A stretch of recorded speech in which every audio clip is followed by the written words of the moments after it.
Quickly, see if it's become light there again. Can we do that? Hey, there we are. Welcome back to daylight, Portland. So that's it, the last solar eclipse to be seen on this continent in this century. And as I said, not until August 21st, 2017, will another eclipse be visible from North America. That's 38 years from now. May the shadow of the moon fall on a world at peace. And ABC News, of course, will bring you a complete report on that next eclipse, 38 years from now. That was the ABC's James Reynolds reporting on the last total eclipse in the United States in 1979. Fast forward to today, and this was the sight that millions from around the world travelled to see. If you missed it, don't worry, because it has been touted as possibly the most documented eclipse in history, the most photographed event. Google and the University of California have teamed up and will be making a movie about the eclipse using photos and videos sent in from those who witnessed it. Or if you want to see an eclipse for yourself, start planning, as the next one in the United States will occur on April the 8th, 2024. Auckland University space expert Dr. Nicholas Rattenbury is in the United States to watch the total eclipse. Like many others this morning, he has travelled to an extremely small town in the middle of nowhere to catch a glimpse of his very first eclipse. Joining us this morning all the way from Weiser, Idaho, Dr. Nicholas Rattenbury, good morning. Tell me it wasn't cloudy. It was not cloudy. It was an absolutely fantastic sight, the most extraordinary sight I think I've ever seen in the sky. Oh. Just describe to me how people reacted for those 2 minutes and 40 seconds. When the moon first started to pass in front of the sun from where we are here, there was a massive cheer that went up around the whole crowd. You could hear it for right around the park where we're standing. And then as the moon passed or aligned itself exactly between where we were and the sun, we went into totality.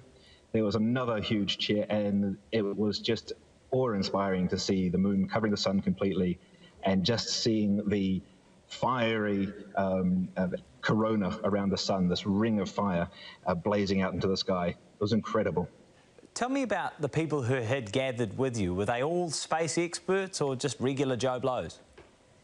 No, I reckon there were general public. There were a lot of folk there with some pretty impressive cameras and telescopes, though. So folk who were into their photography or astrophotography were there in force. So there were definitely lots of very impressive kit. But in general, there are a lot of families with kids out there, got up early with their folks and dragged them out to this field in the middle of nowhere to see this. And the kids absolutely found it incredible, absolutely spectacular. They enjoyed it, and parents enjoyed it. Yeah. You have spent much of your life studying the stars and studying celestial events. Was it quite an emotional experience?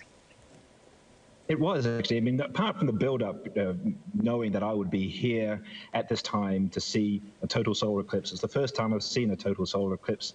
Definitely when you see totality, when you see the sun completely blocked by the moon, it really does get you, and I can see why people make a hobby of this. I can see why people don't just stop at one. I can see why people travel the world and see every possible solar eclipse they can. How regularly does this sort of thing happen? It actually happens more often than you might expect. What's rare is an eclipse happens close to where you happen to be. So eclipses happen every 18 months or so, but the shadow will pass maybe across the middle of the ocean, for instance, or somewhere where you can't get to particularly easily, or where there's not that many people. So the exciting thing about this eclipse is that, as your intro said, it's the first in many years for a total solar eclipse to be visible across the entire continental US. And so there's been a lot of excitement here leading up to this. And we have seen some incredible images of the crowds that have gathered across the US, but of course, regular phenomena, things like weather, can spoil this once-in-a-lifetime event. Certainly, and I think the person who was organising our trip out here today must have been worrying himself whether it was going to be cloudy and we wouldn't be able to see anything. But as it turned out, it was an absolutely perfect day here. Do you just want to give us a quick background as to what is actually happening? When we're looking at the pictures of the eclipse today, it is the moon passing between the Earth and the sun.